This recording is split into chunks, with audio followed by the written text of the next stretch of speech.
တွေအောင်ဆိုင်မိုင်းဝေတဲ့ဆိုင်တို့ချမ်းသာနေ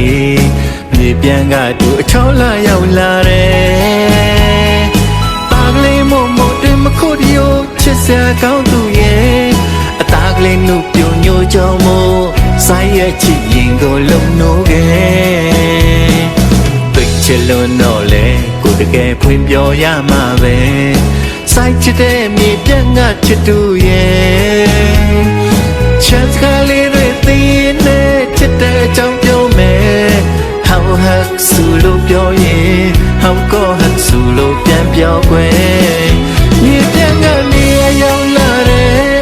ချစ်အသက်ရဲ့ Cherry ပန်းခုလို့ပန်းပေးမယ်